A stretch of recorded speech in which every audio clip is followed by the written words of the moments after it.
네, 반갑습니다. 하와이비치입니다. 선별된 좋은 리포트 함께 읽어보고 분석해보는 시간을 갖고 있고요. 오늘 가져온 리포트는 9월 13일에 하나투자증권에서 발행한 현대차 관련된 리포트입니다.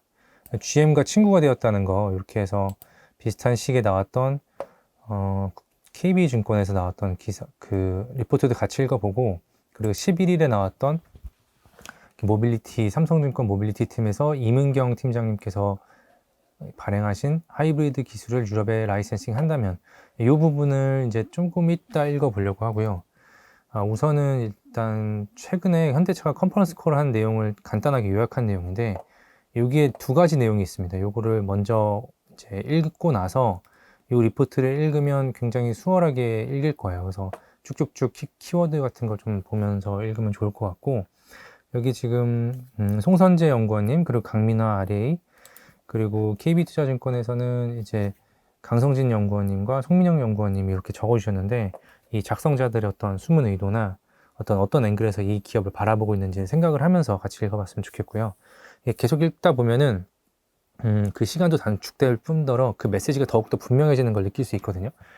그리고 그 산업, 그 기업에 대해서도 좀 더 짧은 시간 안에 빠르게 이제 파악할 수 있는 그런 내용들을 이제 그런 눈들이 계속 생겨날 거라고 생각을 합니다.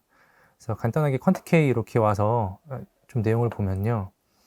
전기차 캐즘을 일단 인정을 하는 분위기예요. 전기차 캐즘을 완벽하게 인정을 하고 이걸 어떻게 극복할지에 대해서 이제 하이브리드와 EREV라고 하는 이 두 가지 솔루션을 가지고 극복을 할 거라고 이렇게 첫 번째 적어놨죠. 그래서 이 전략이 가능한 회사가 글로벌 몇 개 없다는 점이 되게 특이한 상황이에요.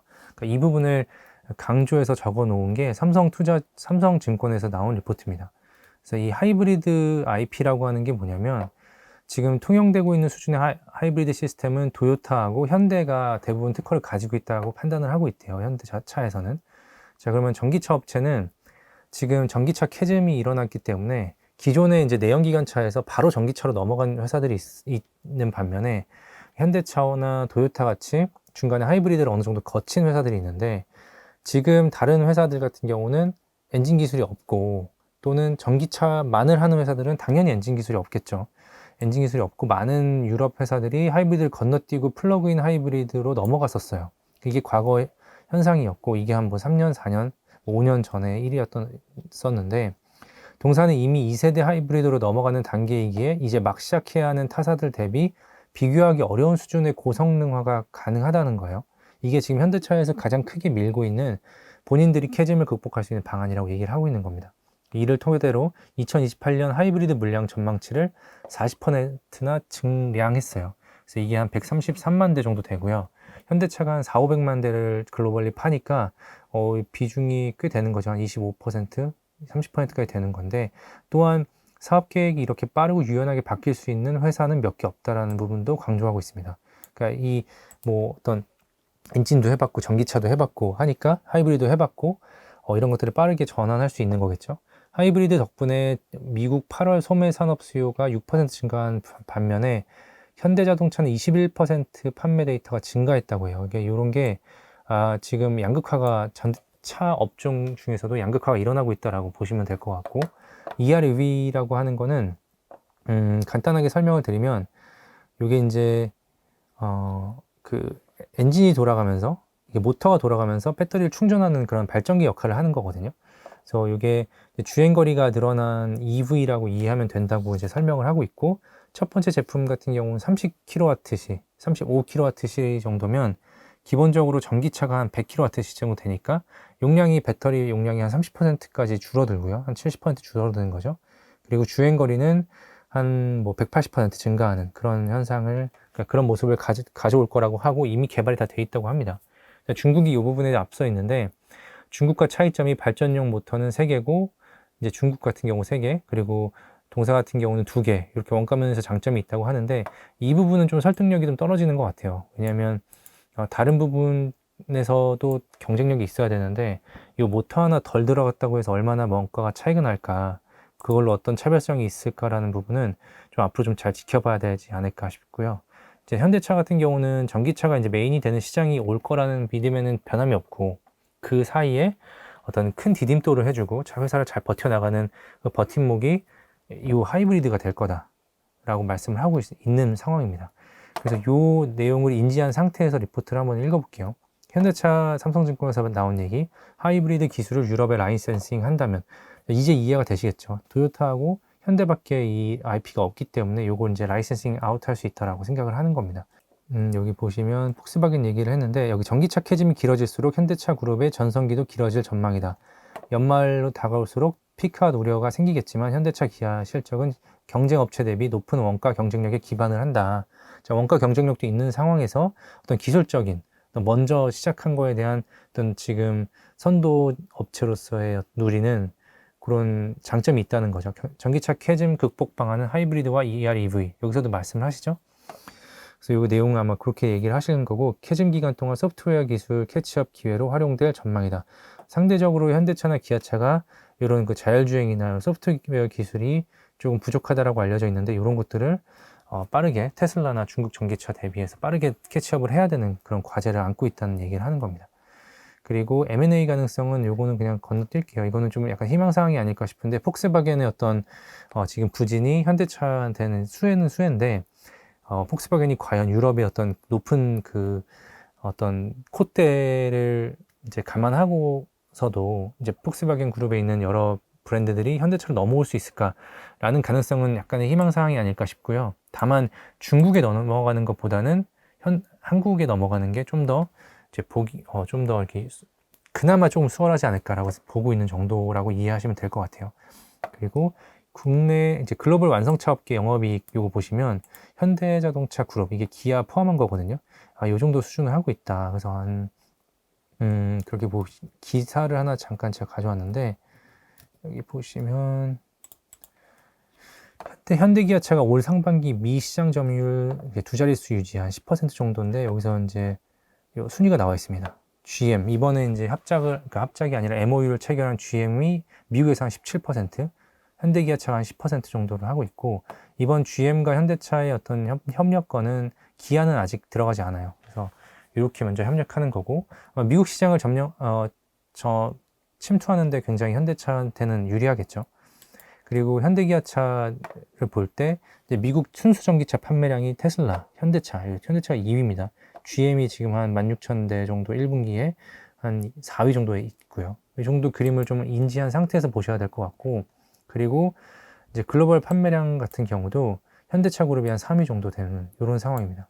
22년 자료긴 하지만 GM이 이렇게 합쳤을 때, 이게 두 개가 합쳤을 때 거의 1위를 앞서고 있죠. 예, 당연히 앞서겠죠. 그래서 이 두 개가 합쳤을 때 시너지에 대해서 다른 이제 하나투자증권에서도 이렇게 주목을 해주시는데, 결국은 무슨 내용이냐면 1번 신차 및 엔진 개발 생산, 그리고 전기 수소 등 미래 클린 에너지 기술 개발, 그리고 배터리 원재료, 철강, 기타 원재료 등 공급망 관리다. 그래서 이 부분이 좀 강력할 것 같아요. 아마 소싱을 할 때 기존 대비해서 3, 4배 정도 규모의 어떤 협상력을 가지고 있는 거기 때문에, 물량을 가지고 가는 거기 때문에 굉장히 단가 면에서 유리할 거라고 생각을 하고요. 그리고 현대차 밸류체인에 있는 SL 같은 회사들 같은 경우도 나름 괜찮을 거라고 보는 이유가 뭐냐면, 규모가 3배로 늘어나는 어떤 윈도우에 들어갈 수 있는 기회가 열리는 거기 때문에, SL 같은 경우, 현대 모비스 같은 경우도 아마 그 본인들의 어떤 마켓쇼를 넓힐 수 있는 기회 자체가 더 넓어지니까 그런 부분을 잘 공략할 수 있지 않을까 싶고요. 그리고 이제 개발비, 생산비 절감, 상호 보완적 협력 기대, 요 내용은 당연히 이제 읽어보시면 이해할 수 있는 부분이에요. 근데 이제 주력 시장이 두 회사가 조금 많이 다르고요. 주력 제품도 다릅니다. 주력 시장이 현대차 그룹은 한국, 미국, 유럽, 인도고, GM 같은 경우는 중국, 남미, 그리고 미국입니다. 주력 차종도 현대차는 중소형이나 중소형 세단, SUV 쪽인데, GM은 중대형 SUV, 그리고 픽업 쪽이에요. 그래서 이렇게 둘이 협력을 할 수 있는 좋은 어떤 지금 앵글이 나오고 있다라고 이해를 하시면 좋을 것 같고요. 당연히 주가에 긍정적인 영향을 끼칠 것이라고 보고, 저는 이 사진을 만약에 돌아가신 정주영 회장님이 이거 보신다면은 굉장히 이제 뿌듯해 하실 것 같아요. 지금 서 있는 자세도 보면 이렇게 그 현대 쪽은 이렇게 자연스럽게 오른손을 내밀면서 이렇게 온몸을 다 드러내고 있고, GM 같은 경우는 이렇게 딱 살짝 돌아와 있죠. 그러니까 이런 게 저는 굉장히 어떤 의미가 크다라고 보고 있고, 여기 밑에 정리해 놓은 2023년 글로벌 자동차 판매 순위도 보시면 현대 기아차 둘이 합치면 전 세계 1등 물량 이상이 됩니다. 30% 이상 되는 물량이 되기 때문에 둘이 어떤 시너지를 낼지 굉장히 기대가 되는 부분이고요. 그리고 이제 KB증권에서 비슷한 말씀을 하세요. GM과의 협력은 원 스텝, 스몰 스텝이긴, 작은 스텝이긴 한데 이거는 정말 큰 어떤 점프다라고 얘기를 하시고 있는 거고, 이렇게 미국 시장에서 규제를 회피하는 데에서 미래 모빌리티 고객 확보하는 데까지 이어질 거다. 그리고 이제 현대차가 미래 그 모빌리티 쪽 플랫폼을 굉장히 강조하고 있기 때문에 어떤 협력 결과가 나올지 기대가 좀 되고요. 그리고 현대 같은 경우는 이제 제품 소싱 이런 쪽뿐만 아니라 수소 쪽에 좀 강점이 있기 때문에 여기 GM에서 좀 어느 정도 영향을 받을 수 있는 부분도 있을 것 같고, 그리고 지금 이게 가장 자동차 업계에서 화두가 됩니다. 미국에서 살아남을 자동차 업계는 결국은 두세 개 정도밖에 안 될 거예요. 뭐 한두 개가 될 수도 있고요. 그런데 GM과의 협력이 굉장히 중요하다는 거죠. 둘이 싸울 바엔 둘이 협력해서 방안을 찾아내는 거예요. 그래서 이 두세 개 업체 중에 현대 GM 콜라보가 하나의 위치를 차지할 수 있다는 거를 여기서 좀 얘기를 하고 계십니다. 그래서 인프라와 관련된 서비스를 제공하는 외국 회사에 대한 견제가 잠재적 적성 국가는 물론 우호적인 국가 간에도 발생할 수 있음을 보여준다. 이런 지금 경쟁이 치열하기 때문에 GM이나 포드, 그리고 미국 회사들, 유럽 회사들을 각각 문을 잠가버릴 수도 있기 때문에 그런 부분에 있어서 문호를 열어놓는 그런 계기가 될 수 있고요. 기회가 될 수 있고, 모빌리티 시대에는 수십 개의 자동차 업체가 각 지역에 각축을 벌이는 현재 대비 플레이어의 수가 크게 줄어드는 것이다. 요 지금 자율주행 모빌리티 쪽으로 계속 넘어오게 되면 계속 한 국가의 그 지배적인 회사들 한두 개, 두세 개 정도만 남아있을 거라는 그런 이제 맥킨지 설문조사가 있었어요. 설문이 있었어요. 연구를 했었겠죠. 그래서 이런 거 방향을 봤을 때 1번 주요 지역에서 현지 업체와의 협력을 통한 국제 문제 회피, 2번 타사 대비 빠른 미래 모빌리티 플랫폼 유저 확보가 필요하다. 이 부분을 좀 현대가 좀 보완을 해 나갈 수 있지 않을까라고 보고 있습니다. 그래서 간략하게 이렇게 짚어주셨는데요. 굉장히 내용들이 뭐 많은 반면에 지금 이렇게 아까 말씀드렸던 여기 보시면 현대차 컨퍼런스 요약한 부분만 어느 정도 잘 읽어놔도, 그리고 여기 말씀드린 어느 정도 현대차 미국 글로벌 시장에서 현대차와 GM의 위치 정도를 이해하고 난 다음에 보시면 굉장히 리포트가 빨리 읽히실 거고 시간을 단축할 수 있다. 그렇게 말씀을 좀 드립니다. 이렇게 종종 리포트 선별해서 함께 읽어보고 분석해보는 시간을 가질 생각이고, 추가로 댓글이나 피드백 주시면 그거에 맞춰서 방향 설정을 해보겠습니다. 이번 영상 좋았다면 구독, 좋아요, 댓글 그리고 알림 설정까지 부탁드립니다. 감사합니다.